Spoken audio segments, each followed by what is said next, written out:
thank you so much for that warm welcome. Everybody's been so great to welcome me. I've got a couple of my colleagues here. One you'll hear from as part of our presentation, talking about our refugee youth.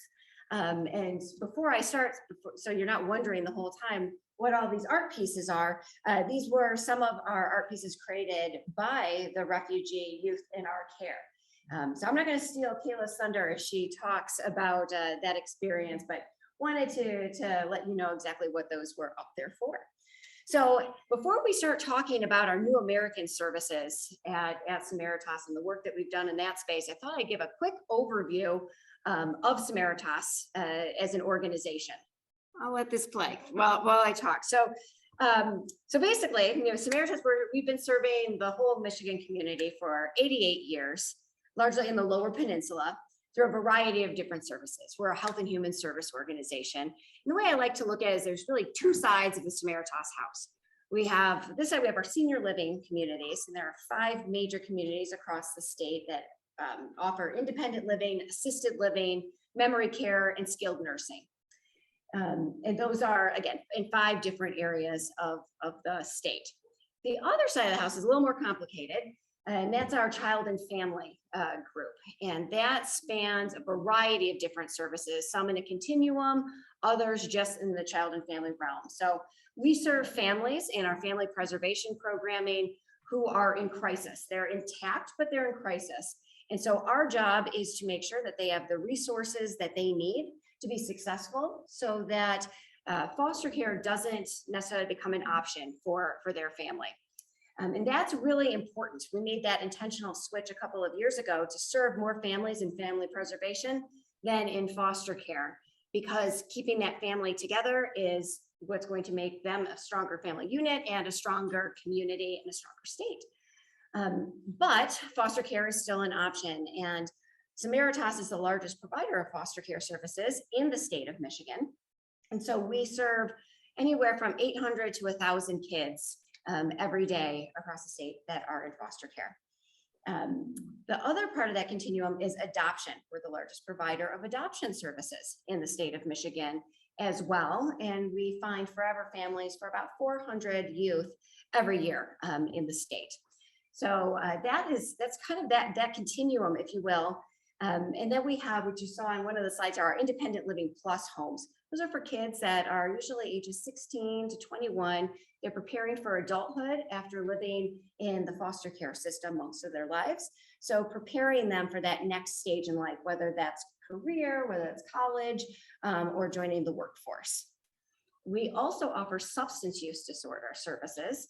And that's really important because we were finding that 90% of the families that come into our care for family preservation that are in crisis are doing so because of a substance disorder or substance use problem in the family. And so we've come online to help adolescents and adults and families together overcome the substance use disorder issues that are plaguing their family and become stronger. We also provide disability services, both in home for people that need those extra supports, or in a congregate kind of setting with 5 to 7 people that live with staff 24 hours a day. We are a leader in affordable living, which is a big crisis for our state, in being able to have enough affordable housing for people. And we serve low-income families. We serve persons with disabilities that need affordable housing, and we serve seniors. We're talking about some of the most vulnerable in our community that are bringing in about $10,000 a year. And we provide them with beautiful homes and services in 16 different affordable living communities across the state. So those are the big areas within child and family. We have a couple of other smaller programs, but are incredibly important. Our family shelter, which is not too far from here in Westland, that provides emergency shelter for families and keeps families together while they find their next chapter in life through housing and employment. And I will say there are a couple of Samaritas supporters here, Natalie and Bonnie. I'm going to call you out. Thank you. Both Bonnie is on our foundation board, and Natalie is a wonderful partner with Community Financial. So thank you both for being here to support. And so the other big part, and that's what we're here to talk about today, is New American Services. Those are our refugee services. And Samaritas has been welcoming refugees into Michigan for over 70 years. And we do that in a number of ways. But in talking about New American Services, oh, and I do have another video that will play in the background though, as we talk about them. We have our resettlement services. So when people come to this country, that is called our resettlement services. And we pick them up from the airport. We take them to the home that we have found for them. And we are working with them basically 24 hours a day for at least the first 90 days. There are some major critical points that happen in that first 90 days when they come into our care. And that includes everything from housing, furnishing the housing, finding employment, transportation, education, medical, legal services, faith community partners, you name it. Language, ESL courses, everything in between. We are their go-to. And so we rely on what we call co-sponsors. And those are people that adopt families. They come alongside Samaritas and help with all of those points. I will tell you, lifelong friendships are forged through this process. And it's really quite a beautiful thing to see. And so that's one part. Now, we can also serve refugees when they have been here for up to 5 years after they have gone through the resettlement process. And so that's a big part of what we do to make sure that they have great employment and, again, medical, school impact as the kids are growing, because about 40% of refugees that come into our care are children. And so we'll talk a little bit more about that as well as we go down the line. But I won't talk more about the refugee youth because I'm going to let Kayla share her stories and what we do on that front from a programmatic standpoint. But right now, I thought I'd dive a little bit deeper into current events and what we're experiencing on the refugee front at Samaritas in our community. So we are in the middle of a refugee crisis right now. It started in August when we saw world events unfold before our eyes in Afghanistan. And so, as I mentioned earlier, we've been serving refugees for over 70 years. Michigan is the 4th largest place for resettlement for refugees in our country. So we've always been a haven for refugees and immigrants.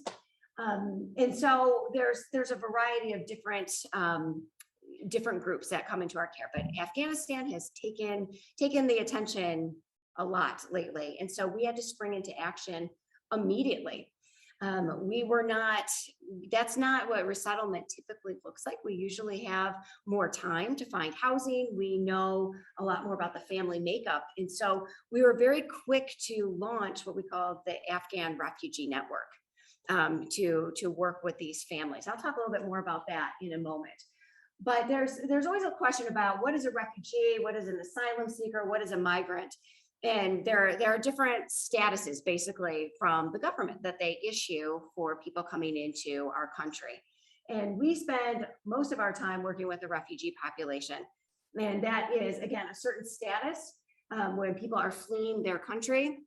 They've been vetted through a certain process to achieve that refugee status. And it's our job to get them from refugee to citizenship, if that is the desired path. An asylum seeker is a little bit different in that the big difference, they don't yet have that refugee status, even though they're fleeing usually war-torn situations in their homeland. And so just a quick synopsis about the situation. So last year was a pretty remarkable year with 84 million people being displaced from their home countries. And you'll see a little bit of the breakdown here that this was the largest amount of refugees the world has ever seen. This is before the situation in Ukraine, which we'll talk about that in a minute as well. So we have a big situation on our hands. And this tells you just a little bit more about what I was saying, just our years of service and a little bit about what Samaritas does from some of the countries that we usually see families from. We'll talk about that more in a minute. One thing that I always like to include as an education point is, people ask, what is there's a, what is the value of having refugees in our community? Because you see people on both sides of the issue, and the economic impact, the cultural impact, the social impact that refugees have on our community is immense. So you'll see here, just in Southeast Michigan alone, refugees contribute over $300 million every single year to the economy in a variety of ways. So many come here and they open businesses. And they share that, again, that cultural and social experience, and make us stronger, more diverse communities.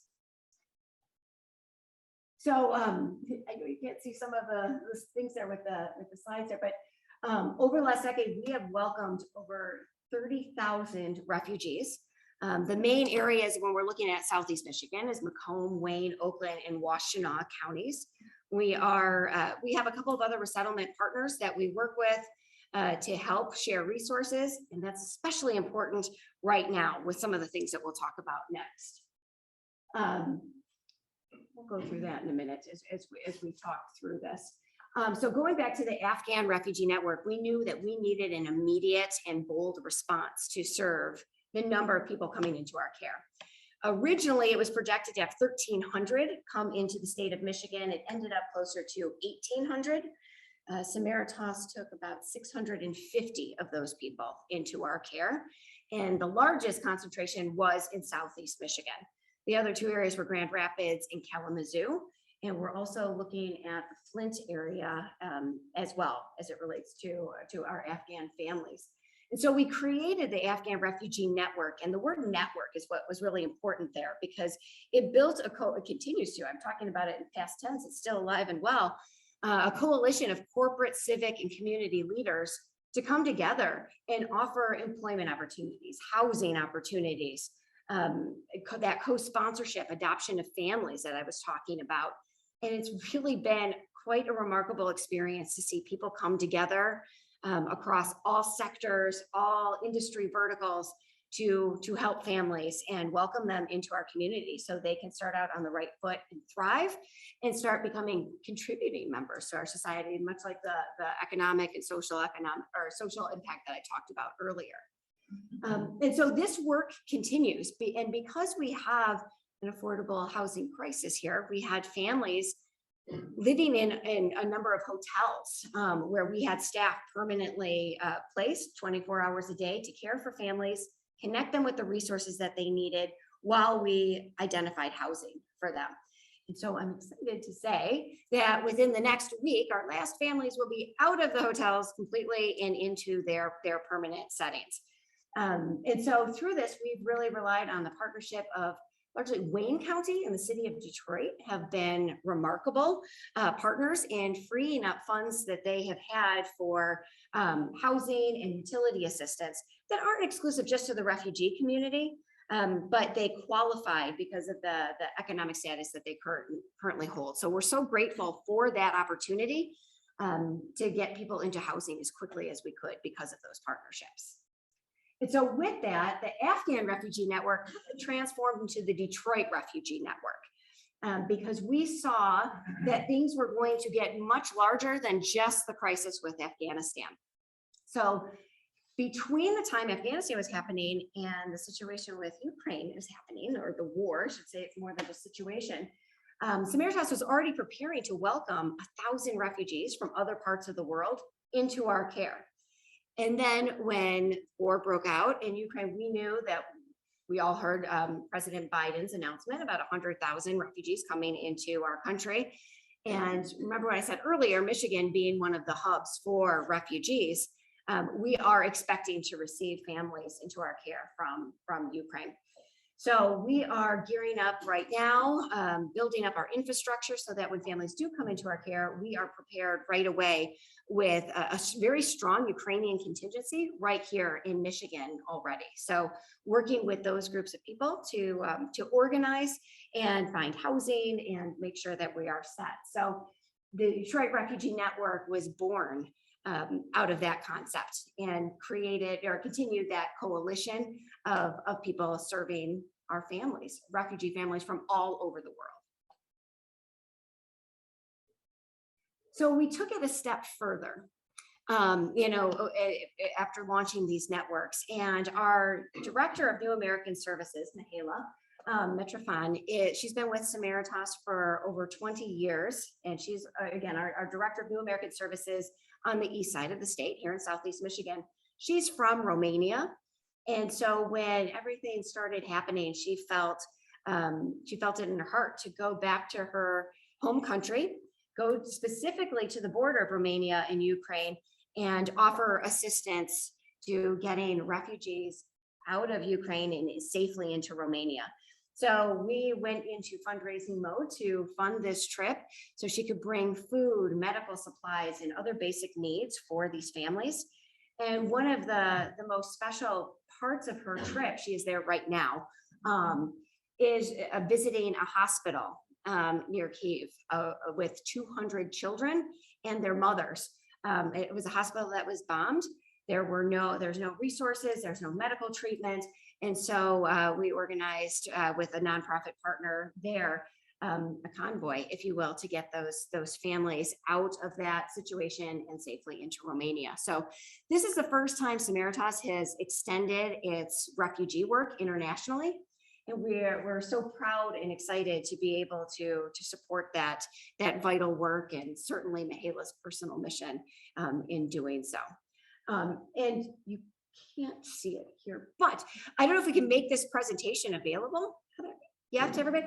There is a link to her vlog, and you can see her experience and videos and photos, and read some of her narrative of the experience that she's had being on the front lines. And so right now, as we brace for Ukrainian refugees coming into our care, the challenge really is, again, housing. It is finding families to co-sponsor refugee families, come together as a group. It doesn't require a lot of skill set. It requires a lot of heart and love and time. I don't want to disguise that there is some time that's involved to make sure that there's availability to help families with what they need. And transportation, translators, home furnishings. You can imagine hundreds of people coming into our care all of a sudden and furnishing all of those homes. We've been fortunate to work with Kroger, who has provided us with a nice gift to make sure that pantries and refrigerators are full of food for families. We've partnered with Gardner White for mattresses. And we've worked with our congregational community in a pretty significant way around all of these efforts as well. And I should say another colleague popped in. Beth, I'm putting you on the spot. Beth is here, our congregational engagement director, and who has helped lead a lot of those efforts. So, we're looking for people to volunteer, to donate, to be an advocate for refugee services, and an ambassador in the community. And there's so many ways in between all of that you can engage if it's speaking to you. And any one of us can answer any of your questions tonight, or certainly beyond, if that is something of interest to you or someone you know. And this is just a map of some of the countries where we see most of our families and refugee youth come into our care from. So you can see it spans from all over the globe. And with that, I'm going to turn over to Kayla to talk about how we serve refugee youth very specifically. Hi, everyone. Once again, my name is Kayla Park, and I work with Samaritas as the Community Engagement and Special Events Manager. Also, recently, I worked specifically with our refugee youth in the Refugee Foster Care Program. And this program is one that's fairly unique. We're one of only around 30 agencies in the country that provide services to unaccompanied refugee minors and unaccompanied children. And these are youth from all around the world who have lost or been separated from their families while fleeing their home countries. And this map is a great depiction of just how diverse the population we work with is. Everyone in these countries, if this is the map that I think it is the home country of a youth who either is in our program currently or was recently in our program. And basically how I break down their journeys is they come to us from two different directions. We see youth come to us from overseas, from countries like the Congo, Eritrea, Burma. These are children fleeing persecution. They are fleeing war. They are fleeing starvation. And you see Ukraine highlighted as we expect to begin seeing massive flow of unaccompanied Ukrainian minors as well.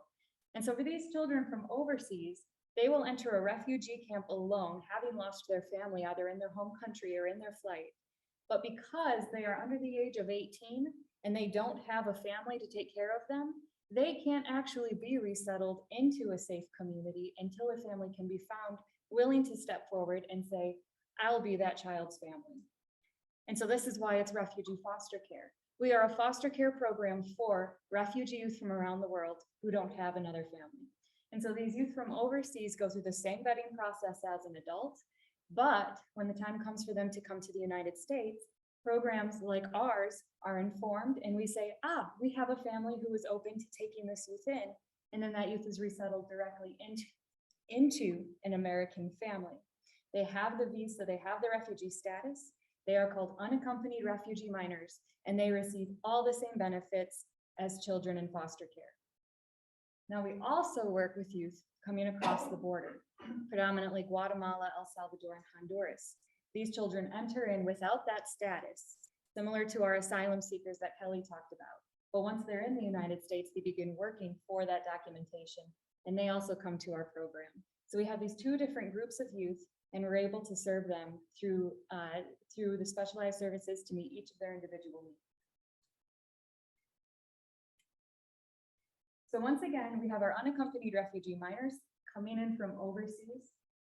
They are, again, eligible for all the foster care services. And this is what's important. I can't emphasize this enough. Their opportunity to come to a safe community is the foster family waiting for them. But once they can get into that foster home, they will be able to receive all those services. They will be able to create a future here in the United States. And Samaritas is able to really work with them to say, what are your needs? What do we need to do to get you to learn English, to get you to learn independent living skills? Where are you in your education? We're going to connect you with the resources you need to get caught up in that education while they have that family to support them. Most of these youth enter foster care for a significant amount of time, long term. That's because they don't have family here. They don't have viable sponsors here.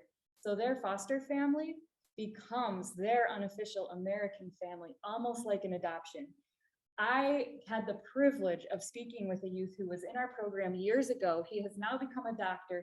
He has a nonprofit in his home country of Sudan where he opened a medical clinic, and he's a complete adult. I don't know how old he is. I don't want to make a guess, but he said, I'm in Lansing. We're going to go do a speaking tour together. I picked him up from his foster mom's house.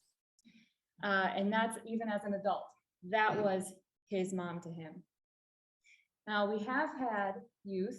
We had one youth from a country. He thought his parents were dead. He thought his parents were killed.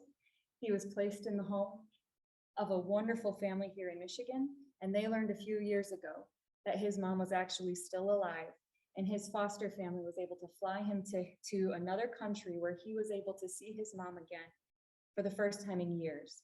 And for reasons like that, we don't really do adoption because it's almost impossible to know what happened to these children's families. But even though his family was alive, he had an American family and he had his mom, but that American family meant so much to him and is still his family here. So our foster families really are a wonderful, powerful part of what we do, as well as the whole community. One thing to note, these youth do come in a little older. Even if they enter a refugee camp at the age of 9, 10, or 11, it's usually years before they have the opportunity to be resettled. So most of the youth we see are unaccompanied refugee minors are 16 to 17, and all our resources are geared towards really helping them develop those independent living skills they need to thrive. And the support we look for from the community is things like mentors, tutors, to really help them develop the skills that they need as they enter adulthood. So this shows all of the different situations that could lead a youth to have this unaccompanied refugee minor status. Again, some of our youth enter the United States without a status, but when they enter our program, that's because the government has said, no, you are eligible for a status because of the situation that you've gone through. So you're going to apply for this status, but it's going to happen while you're in Michigan with Samaritas. But meanwhile, and up until then, if a child comes across the southern border or enters our country without that status, they are classified as unaccompanied children. Most of these youth that we see come from Guatemala, Honduras, El Salvador. And the one thing that I ask people to remember is these children who are fleeing these countries, if they are fleeing gang activity, that is not because they are a child or a teenager who got themselves in trouble, who is trouble. They are the ones who say, I'm not going to be a part of this. If you join a gang, you have to do crime, you have to kill people. A lot of times you have to do horrible things to earn your place. And these are the kids who say, no, I'm not going to be a part of that. And so they leave. The kids that we see are some of the most amazing, resilient youth you will ever meet. And so they are placed into ORR shelters or long-term care placements like Samaritas. Most of these youth come to the United States because they are planning on uniting with a relative or a sponsor. So maybe their mother came to the United States years ago when they were 2 years old. They've been living with their grandmother, and now their mom has called and said, it's time. We have a life here, we have a home. They come up to here to finally see their mom again or their dad again after all of these years.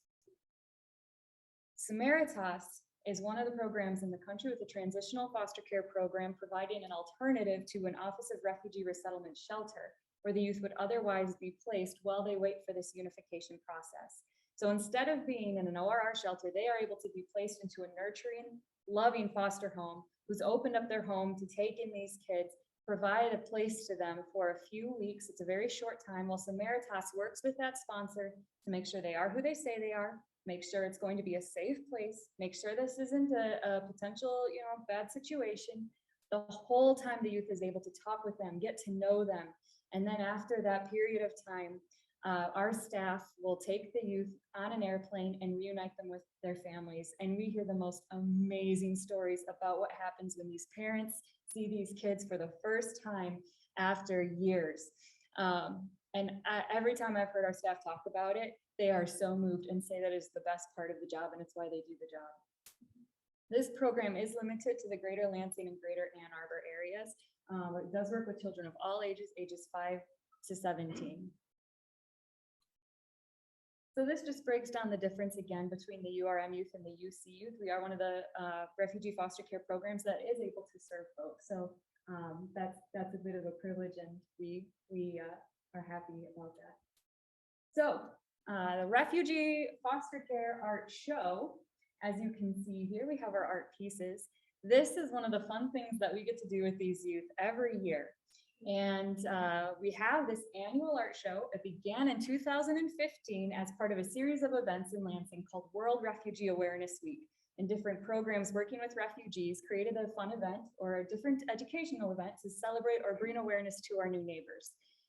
Our youth partnered with a professional Lansing-based artist to create this that you see here. This is a mural, and it's in our Lansing office. And every single one of these words was painted by one of the youth who participated, and they're all in their 20s now. This is from 2015. And recently I was working with one of the youth, and he's like, oh, I wrote that one. And we had a public launch and reception, and it was so successful that we've decided to do it again every single year. But now each youth creates their own individual piece. Sometimes they collaborate, but mostly they're creating their own individual piece. And this is so important to them. We hear about unaccompanied refugee minors in the news.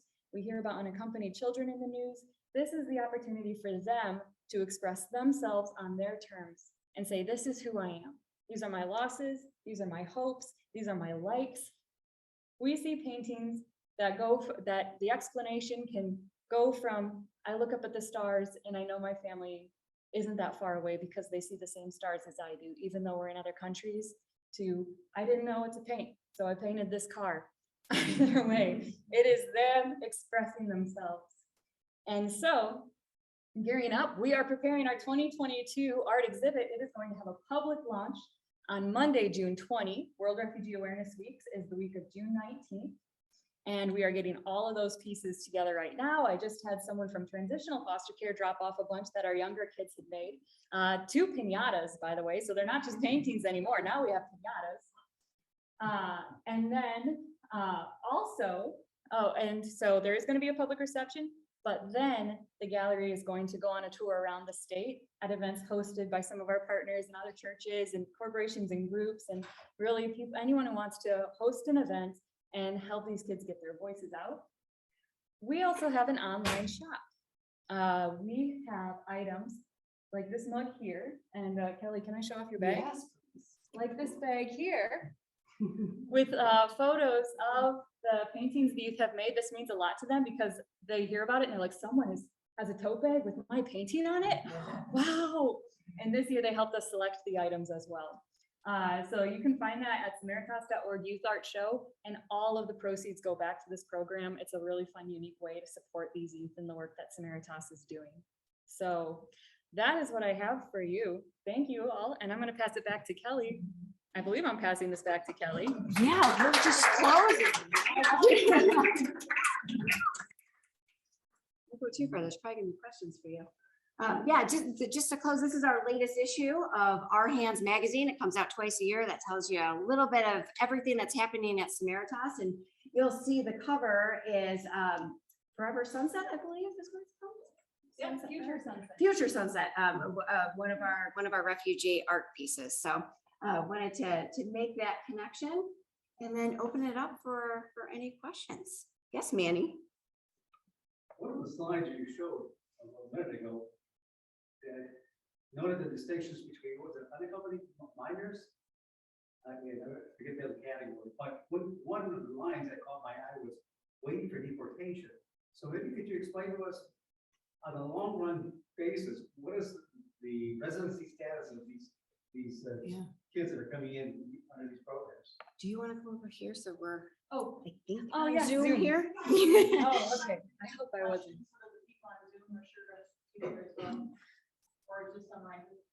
So the question is maybe I can swing back to the slide as well. That might be helpful. It's a few slides ago, so we'll see where this takes me. But in this slide that shows the difference between unaccompanied children and unaccompanied refugee minors, the unaccompanied children, it says pending deportation under legal status. So these unaccompanied children that come in, again, they don't have a status. Some of them may end up deported, and that's just the reality of the situation. The youth who are referred to Samaritas are referred to us because their case has been determined as them being eligible for a status that they can remain in the United States, they can become a permanent resident, and then they can become a citizen. They're referred to our program because the government has determined that according to their laws for asylum, they do have the right to be here and they are eligible for that. So I can speak for our children, but it is the reality that of those children who do cross the border, they are pending deportation. And I don't know what happens to those youth who don't enter our program.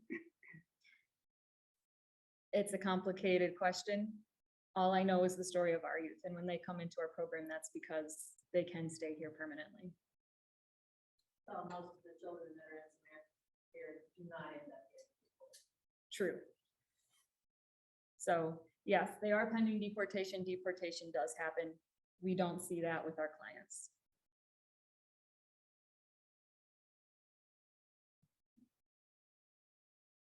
What's the average age of those unaccompanied children? And why are they alone? Why they are unaccompanied? So the average age of all of them, or specifically the unaccompanied children? The unaccompanied and accompanied children. So our unaccompanied children, ages 5 to 17, we've seen everywhere from 2 to all the way up to 17. Most of what we see are school age 10 to 12, 13. And they come here because they have a sponsor, they have a relative here. The situation back home has become too dangerous.